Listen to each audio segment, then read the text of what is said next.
Okay, I hope everybody can hear me now. We've got a really interesting discussion today on state capture and justice. And as we all know, the Zondo Commission resumed this week with its hearings. Finally, COVID-19 brought a halt to it.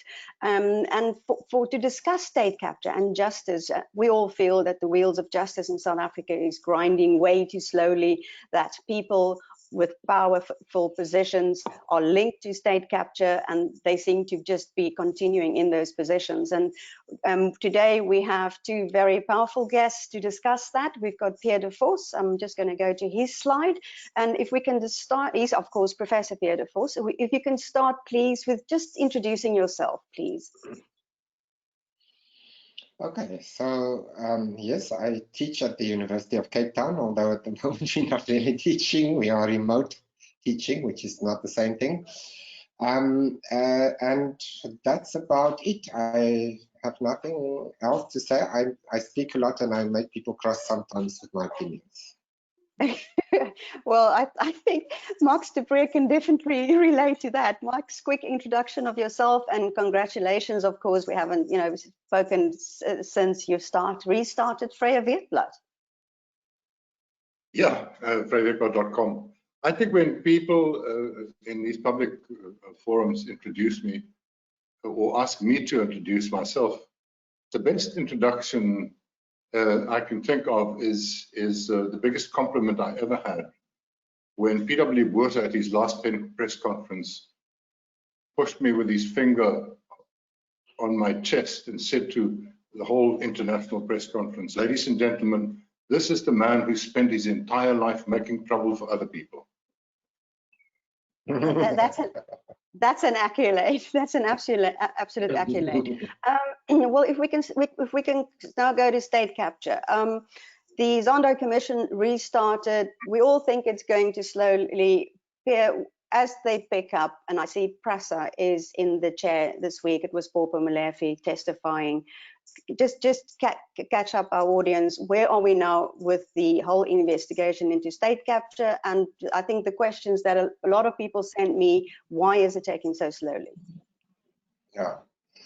So when you think about investigations, you have to think about two different processes. The one is the Zondo Commission, which was now set up, as everybody remembers, because Thuli Madonsela, when she was still the public protector, ordered the president to appoint the commission based on the nomination of the Chief Justice who to head it. And so that process is a commission of inquiry. Commissions of inquiry is not like a court of law. It is a process of fact-finding. People can't be found guilty by the commission of inquiry. They can be report. The report can finger people and point out wrongdoing, but that doesn't have legal consequences. And those processes, commissions of inquiry, are always complicated because they are often used by those with power to bury a difficult political question. And so it looks like you're doing something and nothing is done. It also is a problem in the sense that often these commissions of inquiry are over-loyalized, something like that. The lawyers get too much involved and it slows everything down. This commission actually is relatively efficient compared to many other commissions. It looks like it's trying to come to some kind of, to dig up some kind of the truth about state capture, but the report that will come hopefully at the end of the year, beginning of next year, we will have to see how detailed that is. Supposedly, alongside this, there's supposed to be investigation by the Hawks, and then once they have investigated and prepared cases, the prosecuting authority should prosecute. The problem with that leg is that the Hawks do not have the skills, the people, not enough people, not enough money to go after everybody involved in state capture. If they have to do that, it will cost billions and billions and billions of rand, because those people who stole the money have money to defend themselves and they will get the best lawyers. And so the problem, as I see it, is that because of the 10 years under Jacob Zuma in which the Hawks, the police were basically imploded, and the prosecuting authority was also imploded. It's now very difficult for those bodies to do their work because they don't have the skills. Forget about political will. We will be lucky if they prosecute 2, 3, 4, 5 strategic cases. Probably, this is not a popular thing to say, but probably most of the people involved in state capture are never going to be prosecuted and convicted. Well, on that positive note, Max? Yeah, I think most people who listen to us today would agree that after state capture, well, firstly, they would agree that the 9 years, the decade of state capture was absolutely catastrophic, and that we're still feeling the after effects of that. And we were hoping when we got rid of Zuma and we got Ramaphosa, that there could be a fairly swift restoring of a moral order, and it clearly hasn't happened. And there are two legs. I mean, one, our economy was decimated, and let's not talk about that today because that also wasn't handled properly the last 2 years. But we were hoping for swift justice, so the principles of accountability could be reestablished, because corruption is the monster that's eating our future. And so we had the two legs, as Pierre just said. You have to prosecute the bad guys. And then we had, on the back of Thuli Madonsela, and God do we miss her, on her report, we have the Zondo Commission. Now, some of you may remember that I was intimately involved with the Truth Commission in the 90s as the person who was in charge of the television broadcasting and the popularizing of the whole thing. And in a sense, this is the Truth Commission, the post-94 Truth Commission. But only the Truth Commission was massively successful in the sense that people watched it and read about it and listened to it every day. It was dramatic. We looked the perpetrators and the victims and the survivors in the eye, and we lived through the stories. And it was constant and it was dramatic. As political theatre, the Zondo Commission is not so great, although the last few days with Popo Molefe has been fairly dramatic. But it's been stop-start and so on. And so I don't think the Zondo Commission final report is of that much importance. It'll only come out next year. And we're in a hurry here.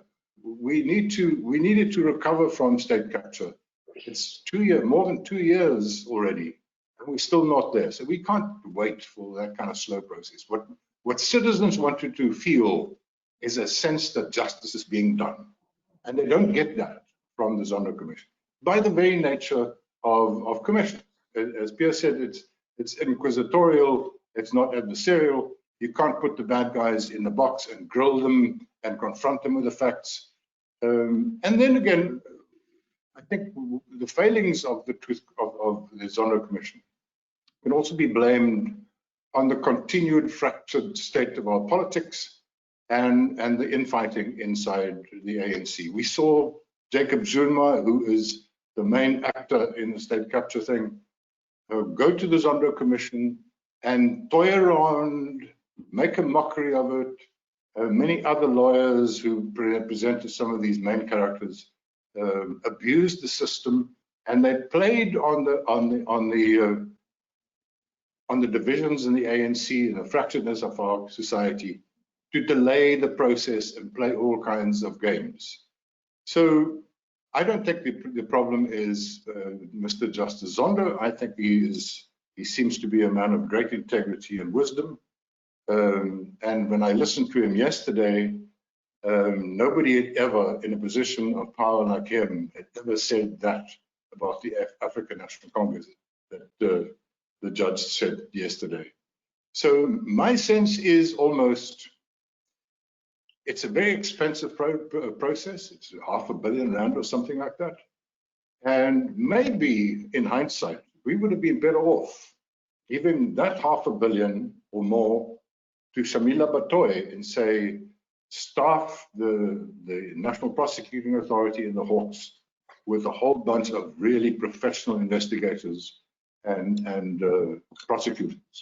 Let's rather start prosecuting people instead of doing this very, very slow process. Because South Africans are frustrated. Shamila Batoy said yesterday, we are not winning the war against corruption. We've just seen the ANC National Executive Committee apparently reinstating people who had been kicked out because of their involvement in the BBS Bank. So we virtually, apart from Bosasa and the Guptas, I think our system is as corrupted as it ever been under state capture. The last thought, when South Africans look at the Zondo Commission, or when they talk about state capture, they also include ordinary corruption.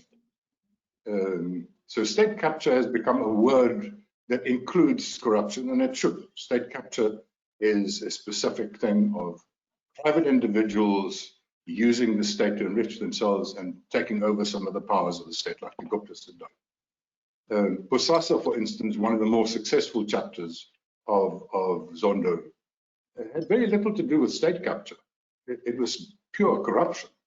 They didn't try and influence the appointment of ministers like the Guptas did. But so we straddle that, it's corruption and state capture. Last thought, I think one of the problems of the Zondo Commission was the fact that not many whistleblowers came forward.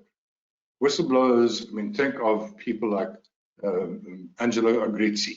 He was a dramatic whistleblower for his own purposes. It doesn't matter what his motivation. He was a good whistleblower. But Judge Zondo has been pleading and pleading for 2 years now. Please come forward. He did it again yesterday. He said, if you know something, please come forward.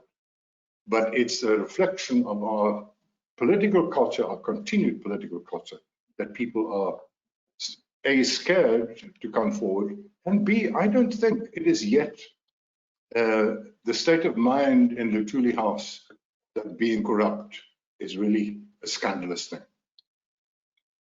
Okay, Pierre, there's a lot to respond there, especially Shamila Batoy. Is her hands tied? Does she not have enough powers to, to actually deal with it? Yeah, so the problem is that Shamila Batoy is facing is that the prosecutors can, and in Parliament yesterday, Glenys Breitenbach made this point as well, that prosecutors can only prosecute once there's been an investigation. Now, they have the special investigative unit inside the prosecuting authority that was established under Hermione Cronje. They are now starting to impound assets and so on.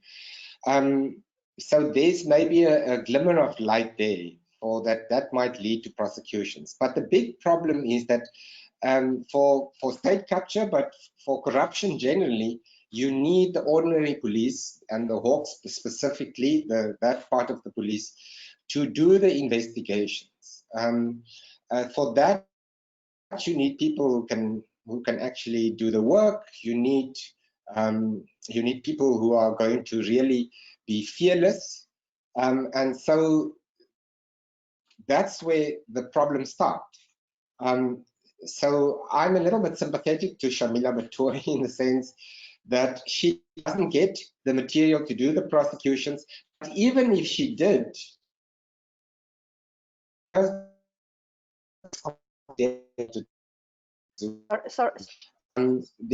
instability in the unit. Yes. Sorry, Pierre, you broke up a little bit there. Can you just pick up that thought again? Yes, so Shamila Batoy, I'm saying, is I have sympathy for her because her own prosecuting authority has been decimated, especially the top leadership, but also lower down, because there's the morale went down the drain. Ordinary people resigned from the prosecuting authority, especially the people who are competent. And so she, in a way, inherited an empty shell. if I speak to people who do work for the prosecuting authority, they say it is a nightmare because nobody can be trusted politically or trusted to do the basic job well. So he has to remake that whole institution. This is one of the tragedies of the state capture project, is that in order to aid the state capture, these institutions had to be dismantled and the effectiveness had to be neutralized. So whether it's SARS, whether it's prosecuting authority, the police, the Hawks, whatever. So this is a long-term project. What they really need to do, and what they seem to now try and do through prosecution of VBS and so on, is to at least take a few cases, make sure they are winnable, and prosecute them. They have one now, so this is a good start, but they would need a few more to get some credibility back. But to actually change the whole prosecuting authority and the police is going to be, it's not something that you're going to do in 6 months or a year. It's a long-term process. Well, both of you mentioned the fact that Zuma has been skirting around the commission and seems to be getting away with these delaying tactics. How would you, pin him down? Max? Yeah, Zuma. I don't know if... Pierre, speak. No, I was going to say that the problem with Zuma is that he has unlimited access to lawyers, and the lawyers have been shielding him, and they are scared of him politically. I think Zondo himself, they have treated him, I think, better than they would other witnesses, because they are scared of the politics of it. So what they really need to do is they should issue a subpoena. They should force him to come. They should say every time he fails to answer, that is going to be taken as that is going to contribute to a possible finding that he is not telling the truth. But it would require immense political will to do so. The Commission has said they will, but so far they haven't done it, which is, for me, that is personally the biggest weakness of Judge Zondo and the way he's run the Commission,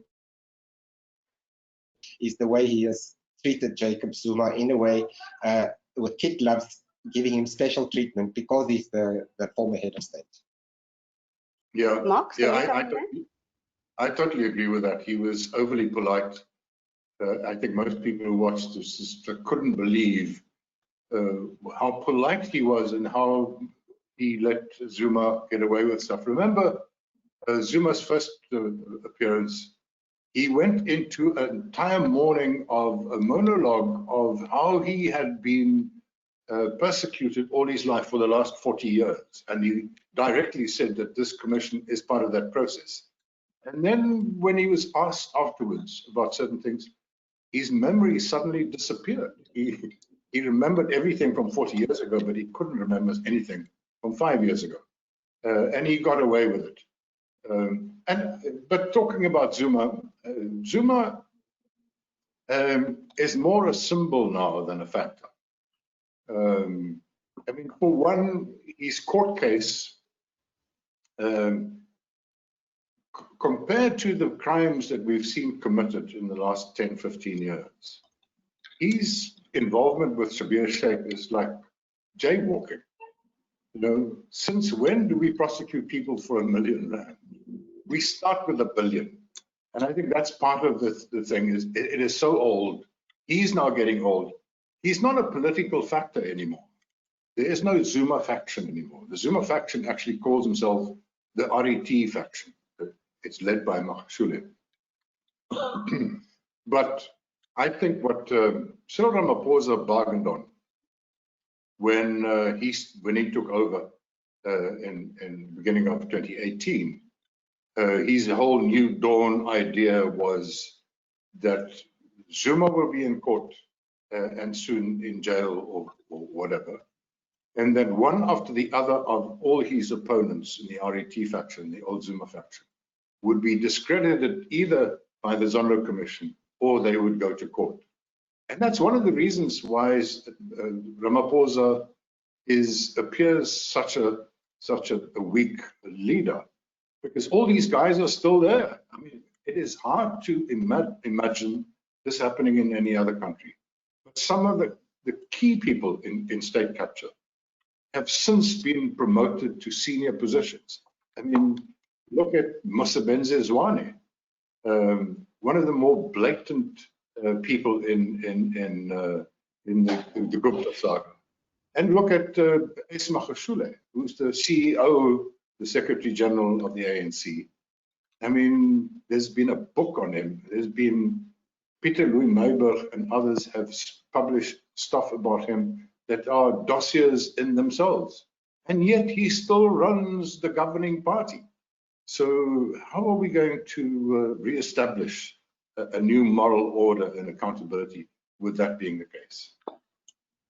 Okay, I'm going to just share my camera again. Okay, I'm going to open the floor for some questions. Stuart, are we okay? I just want to ask Stuart Lohman, our general manager, are we okay? Can people see us, hear us? Are they okay with posing questions? Thanks, Al. Yes, you've had no complaints with video or sound, so that is all perfect. Just on that questions option, Linda, just as the guest, sorry, on the right-hand side for the listeners, there's a control panel. Little questions drop-down menu. If you put your question in there, Linda can pick it up and pass it on to Pierre and Max. We do want to keep it quite conversational, so if you can do that and get those rolling. But that's all. Everything else is perfectly fine. Thanks, Linda. Well, the questions that I've received, I'll start with one here. I think you guys have answered it if we want to go more into that. It's from Merrick Grenfell. He said, in your opinion, is anyone of significance actually going to be arrested and jailed for this? And I think both of you said people are going to get away. Or are we just wasting more money while the mafioso politicians continue to exploit us all? Anybody want to pick up that? I will say something on that, in that maybe if you want to be a little bit optimistic, you can say that the Zondo Commission they are finding some evidence. And so if we can get the hawks to do their job, at least some of that evidence could be used to prosecute one or more of the big guys. So it might not be a complete waste if that is the route they take, because that evidence that are uncovered before Zondo, the prosecuting authority can take that, use that as a starting point for a further investigation. The problem is that the really big fish, the evidence against them is not as clear, it's not as solid, because they use middlemen. Jacob Zuma always got somebody else. He never wrote anything down. It's always a phone call or whatever.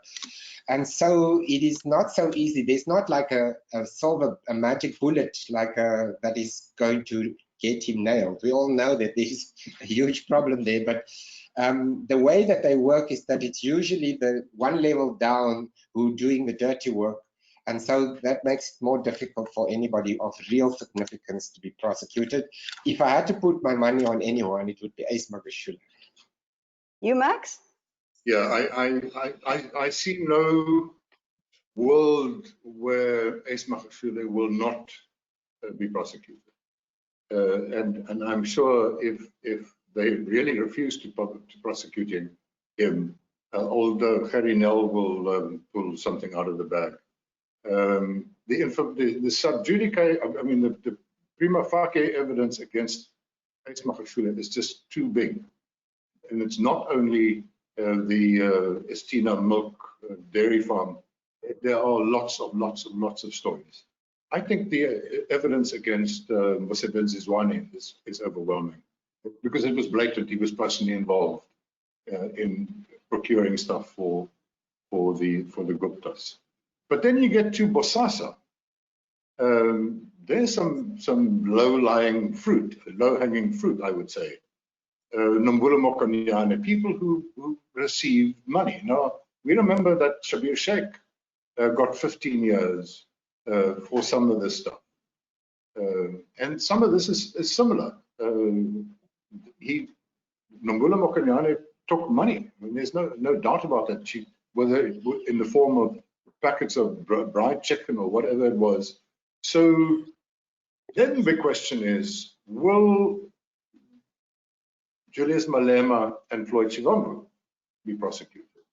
And again, there's a lot of prima facie evidence strengthened by the fact that Shivambu and Malema stubbornly resist suing Polly van Wyk for defamation. And I mean, I've seen some of that documentation. Daily Maverick didn't publish those things without really feeling on solid ground. So I think we will see some. We're already seeing the VBS people. We're seeing senior Transnet people. There will have to be some ESCOM people, some Denel people.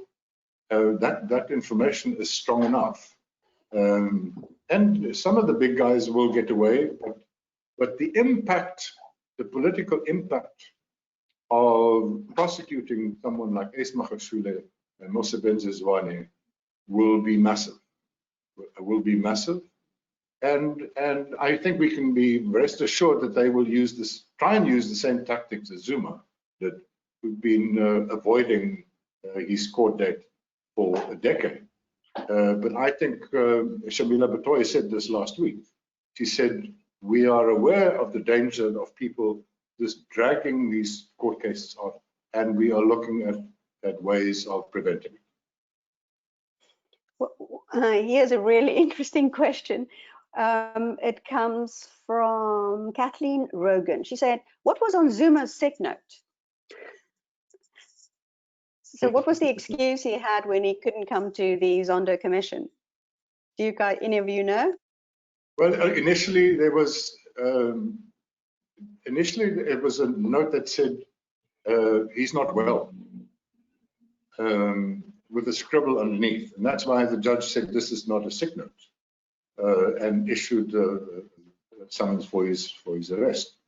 I mean, that was just a middle finger to the judge. But now, when he appeared last week in Pietermaritzburg, they came with a full certificate from the head of the military medical services, saying he has been extremely unwell, and he was part of the time he was outside of the country for medical treatment. So that implied, because we know that Zuma said he went to Cuba because somebody tried to poison him. And so that implies he was sick because he was poisoned. Now the whole poisoning thing is a bit of a riddle, because the last time we heard was he was accusing one of his wives of poisoning him, and she was ousted from the Kandla and from the family and so on. And the prosecuting authority said they'd investigated. There's not a shred of evidence that he was poisoned or that she had poisoned him. Now, this is a new allegation of poisoning. And just to top it all off, our deputy president also came with the allegation that he was poisoned. And I think it's all bullshit, A. And B, if you're poisoned, you don't go to Moscow or Havana. You just go to one of the best hospitals in South Africa. Yep. Okay, Pierre, do you want to weigh in on the sick note? Because I've quite a lot of questions. Is it? Yes, illegal. Yeah, no, not really. Except the interesting thing for me was that Zuma and his lawyers thought that because it is him, because it's the former president, that first sick note is going to be fine with the judge, because their tactic is to intimidate. So, I mean, you can go back from the time that Nicholson made his really strange judgment, which led to the firing of Thabo Mbeki, where they try to create a situation in which the judges themselves are scared of the consequences if they are going to treat him equally with everybody else. So I think him and his lawyers were a little bit surprised that this judge said, no, this is not a sick note. I'm going to demand actually something that is more substantial. And it looks like they had a fight, which is a very good thing. And it bodes well for the coming trial that is hopefully going to start in the next 5 years. Okay, here's an interesting one from Dennis Gamzee. He said, I've spoken to senior partners of a few large law firms who are prepared to commit their firms to helping the NPA on large cases up to a point, of course. And he said he sent an email to Shamila Batoy at the NPA, but no response. So why would she not want help from the private sector in this? There's politics involved in this, in the sense that the NPA, the people who are the state capture people and the corrupt people, part of the radical economic transformation rhetoric is that private sector is trying to, it's a kind of counter state capture, that there are other people who's trying to capture the state, white monopoly capital. I would think that many of the law firms will be branded as white monopoly capital. So there's a political problem in that if they're going to make use of these people too broadly, then it might be used against them in terms of a political, the public perception fight. But I have heard that the NPA has, in a limited way, they have brought in, especially in the special investigative unit that they now have within the NPA, they brought in private people to assist them. But I don't think they they've brought in individuals. They haven't make use of the assistance of law firms as such. Max, do you? I know that Wim Trengove and 2 other sooks have been asked to specifically come and help with high-profile cases. So yeah, it is puzzling, but I think Pierre is correct. I mean, there's always the fear in our political atmosphere of saying it's an assault by white monopoly capital, you know, or something like that. The same question goes for big accounting firms. Not that they shining lights nowadays, but I know 1 or 2 of the more respectable ones have offered the Special Investigations Unit help and say, we can second an accountant, a chartered accountant to you for a year, and it's also not been taken up. I don't understand why that is happening. I must say I admire Shamila Batoy, but I'm losing patience because, you know, it's been 2 years. It's been a long time with very little progress. So for how long can we still say the NPA and the Hawks were broken and hollowed out and I don't have enough money? Yep. Here's a question by Brian. Here's a question by Keith Garden, and he wants to know, we've mentioned some names, and you talked about Ace Magashule, that might be the first one. He says, what about Brian Molefe, Anyo Sen, Eric Woods, Salim Essa, Lucky Montana, Dudu Minyeni, and all the guys that Paul O'Sullivan has lined up for the NPA? What about those other names that are being linked to state capture? Max? Yeah, I think also people run away when you drop Paul O'Sullivan's name. A lot of baggage attached to that. But yes, I think there's on the Eskom and Transnet front, even from the investigations in Parliament, people like Anwar Singh and Brian Molefe, there was an awful lot of very strong evidence of their corruption. But when you're talking about that kind of corruption, it's like Steinhoff.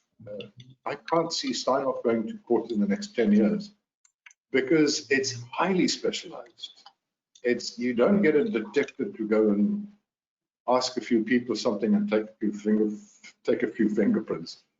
You need real serious expertise to decipher these cases, and they take years. Steinhoff, as far as I know, they're making no progress with Steinhoff because they're going to rely on the Germans and the Americans to do it for them because they just simply, it's just too complex for them. So that is the problem with some of these cases. But I would say people like Anwar Singh and Brian Molefe, again, if they don't get to them, And people must know that I am no AfriForum fan. I am a very enthusiastic critic. But I'm beginning to wonder if this idea of having someone like Harry Nell somewhere hovering, saying, if you don't prosecute, we will, if that wasn't a bit of a carrot and a stick thing that will work. So, So here's a question. to add to that, sorry, Pierre. Yeah, go ahead. yeah, no, I just want to add something. And for me, what is a little bit strange is with these kind of cases, especially the more complex cases, what prosecutors often do, they make a plea bargain with one of the parties who's involved. So to go after the bigger fish, they make a plea bargain with one of the underlings, and that person will then testify against the other one. So you let basically somebody off. If they then truthfully testify, the judge can then confirm the plea bargain. We haven't seen that. There was a story that one of the people in the VBS case was they negotiated a plea bargain, but in the end he didn't abscond. He didn't break ranks. And so for me, the interesting thing is that all these people seem to, for reasons either they're not scared enough of the NPA, or for reasons to do with loyalty or fear from consequences from their own side, they haven't really, there's not really been people who from the other side who jumped ship to assist the prosecuting authority in exchange for their own freedom, which is quite a strange phenomenon that is not so easy to explain. And the other trick that they wanted to pull earlier, the Special Investigations Unit at SARS, was, if you know, and I will not mention the names, but I think they're familiar, these 3 or 4 or 5 extremely wealthy billionaires in the Zuma camp and involved in all those things, we know that their tax affairs are not in order, because we can actually go and look at that. We have the capacity. And that was going to be the strategy, is to get, you know, it's the old idea, if you can't get him to the big ground, get him on taxes. And that was one of the reasons why it was dubbed the Rogue Unit, and a massive propaganda campaign was launched against it. But it lasted for years. In fact, only a couple of weeks ago, I think we see the final nail in the coffin of the Rogue Unit story. But that was the other possibility. There is no such specialist investigative talent at present at SARS. Well, it's funny that you said that. You mentioned that. It was Ian Donovan, one of our community members, asked, isn't the SIU, the Special Investigation Unit, in a better position to pursue those with ill-gotten gains from state captures, and why have they such limited success so far? Have we lost Pierre or just lost the visuals? Max, do you want to go on that one? Yeah, I don't know. I really can't answer. I'm not sure if Pierre knows more about the specialized talent inside the SIU. Yeah. I criticized them about 18 months ago, and then they came to see me and took strong exception and said, listen, we're the only clean guys around. We were never captured. Pierre, do you know more about the special investigation? I don't know that much more. Yeah, I don't know that much more, except that there was the Pierre de Dairy Farm. There was the asset forfeiture unit that they have stuffed up many times. About the special investigative unit, it's a strange. If you go and you look for the reports, they're often not available because it is a unit that is acting at the behest of the president. So they can only investigate if the president issues a proclamation. So on paper, this could be Cyril's secret weapon. I don't think there's, I think they might be right that they are clean. But the problem is, once again, it's a bit like Zondo Commission. Once they make the report, this is supposed to then go to the prosecuting authority who's supposed to prosecute. And then Firstly, we don't always hear the reports because Cyril gets them and he doesn't make them public sometimes. Zuma didn't always make them public. And secondly, once the report is there, it is a report, it is there in the office, it gathers dust and nobody does anything about it. Linda, can I bring up something else before we run out of time? Yeah, of course, of course. And that is the question of the public protector, Advocate Busisiwe Mqwebane. And this is the one thing that caught most of, I mean, we had Tuli Madonsela. She was a saint. And she was one of the triggers for the end of the state capture. Yeah. And so we never considered that her replacement might be a problem rather than the solution. But she quickly became a proxy for the Magashule faction. Blatantly, absolutely blatantly so, not only in her work, but in on her social media, the party she attends, and political statements she was making. She was hook, line, and sinker in the RET faction. And so she started, as we all know, chasing after Ramaphosa and Pravin Gordhan. And she lost case after case. She lost another one again last week, humiliatingly so. Nobody in public life had been slandered like her in the higher courts of our land in the history of South Africa. And yet there she is, because she has the backing of the EFF and of the Magashule faction. And Cyril Ramaphosa was bargaining that the process to impeach her was going to be in Parliament in February. And he had the ANC caucus lined up, and it was going to be done by June, July, and she would be kicked out. But she's still very much there because Parliament could not sit because of COVID-19.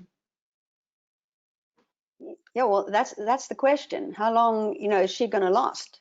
Pierre, have you got thoughts on that? No, I mean, there's from a legal perspective, there's more than enough to get rid of her. I mean, there's a protection for her, and rightly so, because the public protector needs to be protected from rogue elements wanting to remove you just because you are making uncomfortable decisions. So there needs to be grounds for removal. There clearly are huge grounds. I mean, the cases from the Constitutional Court downwards say she's dishonest and incompetent. She's a liar. She lied to the court. So this is slam dunk. The big problem is there needs to be 60% or 2/3 of the members of the National Assembly needs to support this. So you basically need the whole ANC caucus to support it. And she is probably going to use the Zuma impeachment judgment to say that this vote needs to be secret. So I don't know what's going to happen, but it can turn interesting from the perspective of internal ANC politics if there's a secret vote to have her removed and some ANC people vote against the removal. Yeah. Is it okay for you guys if we switch to a slightly different topic? Because while we have Pierre de Vos here, we can definitely not let him leave before we discuss his articles that he wrote. I was to do that. Were you waiting for that one? I would definitely want Max to come in here as well. Although this came from Pierre. Well, what it was, Pierre, if you want to share what you said about intergenerational tax, just a quick summary maybe of what you said to people who might not have listened to it. And there's a question. You said you recently wrote that a 100% wealth tax of sorts, particularly on acquired wealth in an estate, should be imposed. And then there's a follow-up from that. It's Charles Adams from Cape Town. But if you just want to explain, and we can get Max in for some views on a inheritance tax. Yeah. So of course, this is a very emotive topic. So people have not always read carefully what I've written. I said firstly that as a concept, as an institution, perpetuates inequality. I'm saying this not because I just think it up. This is anybody from Piketty down can show you the figures. It clearly helps to perpetuate inequality. And so in the idea of what do we do, our society is unsustainable, and the inequality is unsustainable. It's not in the interest of any single person in South Africa for the inequality to grow bigger. So one way is to do a kind of inheritance tax. So in my original piece, I said it could be 100%. Of course, I'd like to be a little bit naughty. But I also said it doesn't have to be 100%. It could be 50% or 70%, as it was in the US between 1950 and 1970. The top rate for estate tax was 70%. And the idea being that if you're going to have inheritance, maybe there's a certain amount that specifically children or immediate dependents should be able to inherit to keep them more or less in the position that they would have been, but that the rest of the money is somebody, you get it without having worked for it. Your parents worked for it. You have not done anything for it. So I was again saying that people who might object are going to say, but I work for my money. People must work for the money. You mustn't get something for free. And my answer would be exactly. If you're inheriting, you have not worked for it. You basically suffered through your parents, but that's not work, so you haven't really worked for anything. So why should you get the money? Max, you want to weigh in on that one? Yeah, I think Pierre did us all a great service by writing this blog, because we needed to talk about it, and we are now talking about it. I think it's a pity that people are sort of overreacting and insulting. I mean, originally they insulted me because I tweeted a link to Pierre's piece, and people just started piling on me. I started shouting, "Pierre, come and help out. This is not me." I think it's very important because inequality clearly is at the heart of our problem. It's at the heart of our problem of stability, now even more so than before. And how do you undo that? It should occupy our minds. And what Pierre's come with is one idea of how it should be done. I mean, just think about it like this. The two richest men in South Africa are Nicky Oppenheimer and Johan Rupert. Johan Rupert was at university with me. He sat in the same political science class. They got their money from their dads. They're the richest people in Southern Africa. They got their money from their parents. So I live in the South Peninsula of the Cape, and I look at people's 15 million, 20 million, 30 million rand homes, and you meet them because I walk past them, I walk my dog and I get to know them. And the one guy was, you know, a lowly bank manager, and this guy was that. They just inherited vast amounts of money from their parents. So when we're talking about inequality, I think we have a new black middle class, mostly civil servants, and they are paid very well. But it's the intergenerational wealth. It's those people buy a 2 million rand house and a 3 million rand car quickly, and then they're indebted for the rest of their lives. So the white money had that money all along, and I think that's what black people are seeing. That you look at a guy and you know, listen, I'm a better businessman than you, but you're a millionaire and I'm struggling to pay my bills because your dad was rich and your grandfather was rich. So unfortunately, we need to talk about this. And I clearly, it's easy to shoot down a proposal that it should be 100% because people will then waste their money, their last days, which is exactly what I plan to do. I plan to spend my last cent 2 minutes before I die. I think that's a good policy. I didn't inherit anything from my parents because that's what they thought, and I like that. But we need to say, let's talk about this. For instance, if you are fairly wealthy and you have a child with a disability, like say your child is autistic, then surely no state will say to you, you can't leave something for that child to be cared for afterwards. You know, so let's not be ridiculous. But when we get to a 77% tax, I think that's what they're talking about. Bernie Sanders has a bill like that in America. So it's a progressive tax, and ordinary hardworking people who just want to leave something to their children won't be affected more than they are now. But when we're talking about the super wealthy, they really support this idea. Ooh, people, ooh, not happy with this. Peter Extian said, absolutely not. I refuse to accept Pierre's stance. The money will go to the ANC fat cats. And then again, he said, are we socialists or capitalists or communists? Okay, yeah, anyway. I think, Linda, that of course is the other big argument that Pierre also had to face was, and that is, there's some legitimacy to it. Am I going to give that money to a corrupt, inefficient government? And that's another argument, and I think it's one we should talk about. It doesn't touch on the principle of what Pierre started talking about. But yes, it is a problem. You know, I resent the tax I pay because I see how it's wasted. Yes, so I actually agree with that as well. In the second piece I wrote, I specifically said, of course, there's a huge problem because even the tax, we pay taxes now. Taxes, some of it goes to good things, some of it are stolen.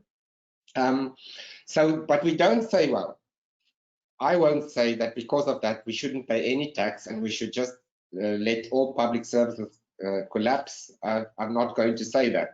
So the principle is still the same. You can embrace the principle and say that it is fair, it is ethically the right thing to do, it is in our own medium and long-term interest to address inequality in some way. And you can say at the same time that if you're going to give all this money to a completely corrupt state, it is going to be a disaster. So those things are not contradictory. You can have those positions at the same time, and I do. Well, somebody here said, Eric Pretoria said, tell them about skin. That is, spend kids' inheritance now. Well, isn't it Bill Gates and Warren Buffett who both said their kids are not going to inherit a lot? Yeah. Yes, you see, so that is another way of thinking about it, to say maybe if you want to move away from the problem of the state, I could reframe the argument as in, if you have a lot of money, there is an ethical duty on you to use that money for good causes, like Bill Gates or whoever does. Because it is not only, it's in your children's interest, because if they inherit too much money, they're not going to work and they're going to end up like Paris Hilton. Or it's also in the interest of the society as a whole, because if you do good things, if you invent vaccines, if you if you improve the education system through your money, you are actually investing in your children, but also in other people's children, and in that way you create a society that is functioning better for everyone. So I'm more like, we should think a little bit less of ourselves and more of everyone, including, of course, our children, our grandchildren, but a bit more solidarity is probably a wise thing in our own interest, because it's in our interest for the society to work better and not to be so unequal. Well, there's Robert Bronze. There's an interesting, can I speak? Yep, sorry. Go for it. There's an interesting thing happening at the moment with the Solidarity Fund, where people have been asked to donate to the Solidarity Fund, and they got 3 or 4 billion to help with the COVID crisis. But there seems to be a strong thinking that should survive the pandemic, because that is a fund in the public interest that work with public money, but not controlled by politicians. It's controlled by a board. It's run by A.D. Enthoven, who's an astute manager of money and a stickler for honest dealings. And to have more of that kind of thing is if you really have a problem paying vast amounts of tax, why don't you go and give R1 billion to something like the Solidarity Fund that would be handled by not by the state?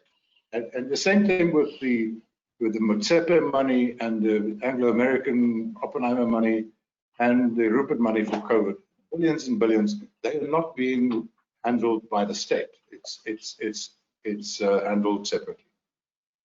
Well, then there's always the question that rich people can take their money and leave. And that's always happens. They take it to tax havens, and that's what the question of Robert Bronze is about. He said you won't keep entrepreneurs in a country by taking their estates. The ANC failed the education of their own people, and if they upgrade the education system, more people with the knowledge to go forward and vote for politicians that can leave the country instead of emptying coffers and blame everything on the past. So he's all about a strong opposition and an education system, but there is the thing that rich people can take their money and leave if you start, messing with their inheritance tax and other issues.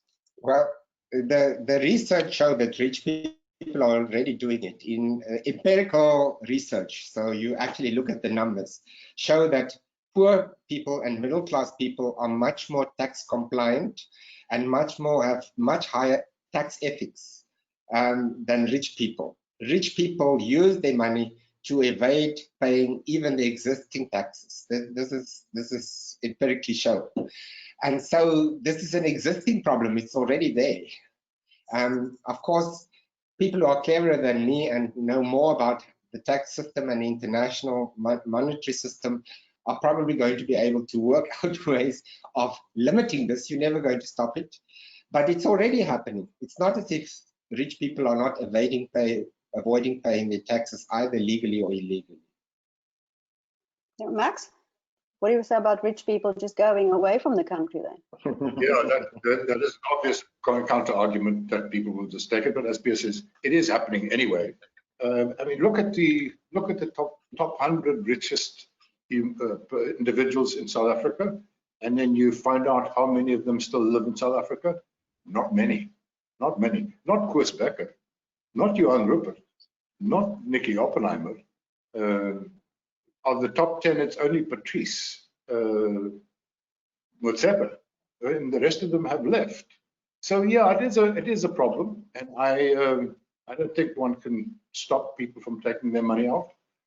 But it also doesn't discount this whole debate. It doesn't mean we shouldn't talk about how we handle intergenerational wealth and how it's part of this whole conversation on inequality. And I know entrepreneurs and business people are almost allergic to talk about inequality. When they say, well, forget about inequality, let's fight poverty. And it's not as simple as that.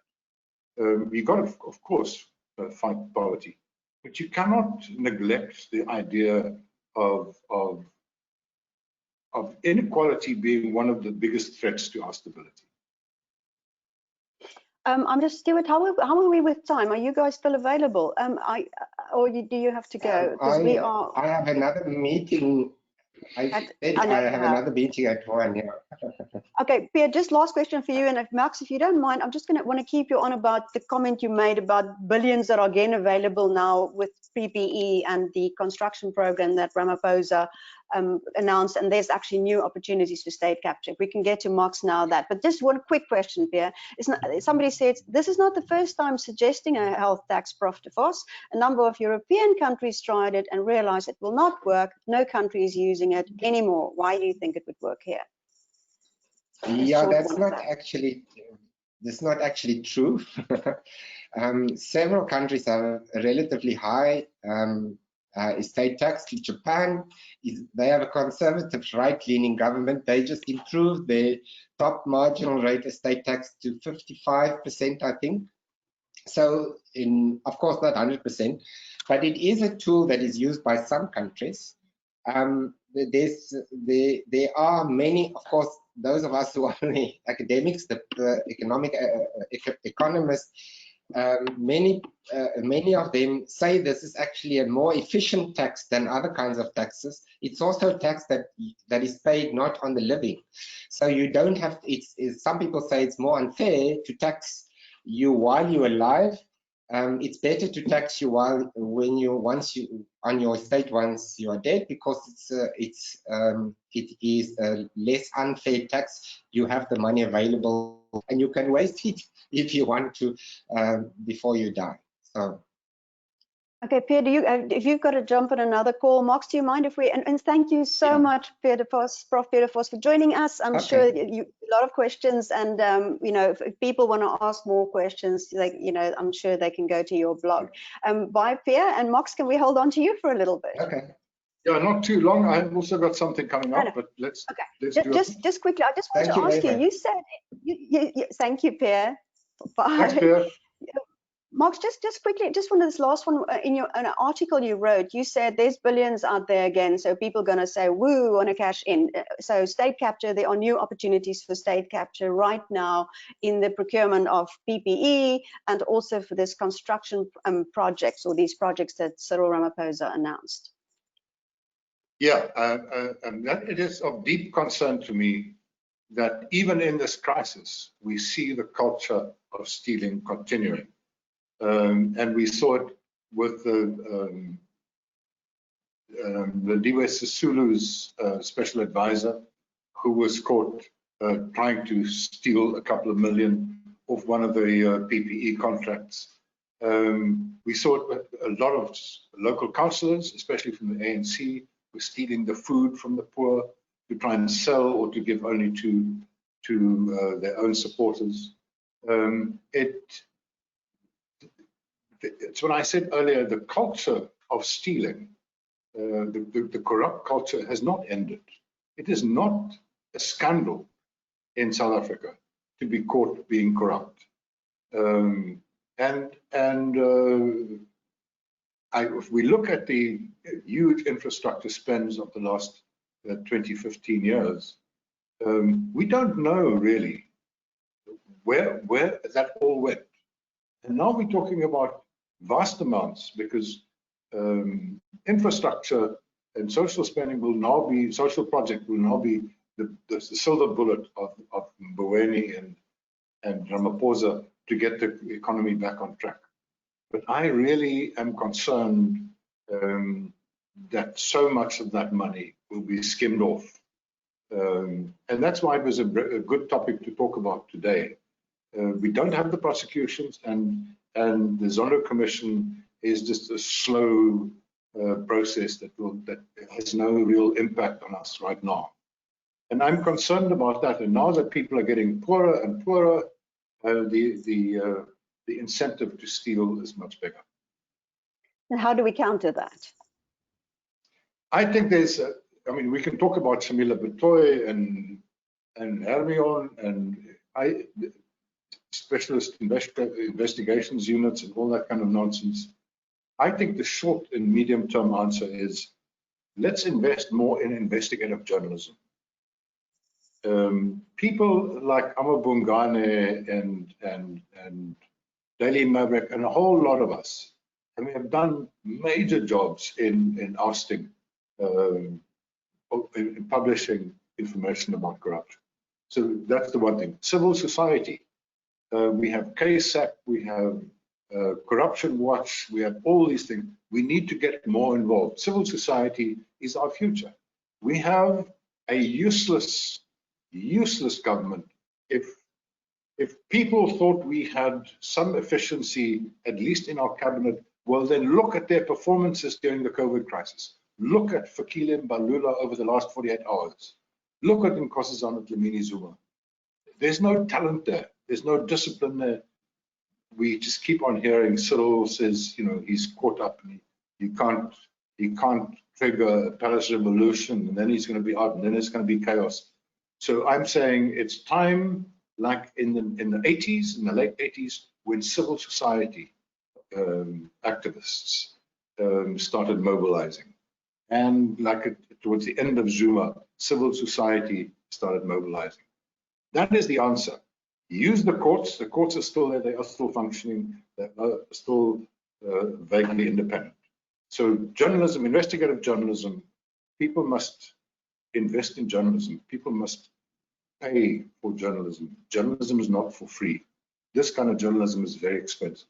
You invest in your future if you invest in investigative journalism, civil society, and those are the short answers. The long battle, well, let's see what Shamila can do in the next few months, but I'm not holding my breath.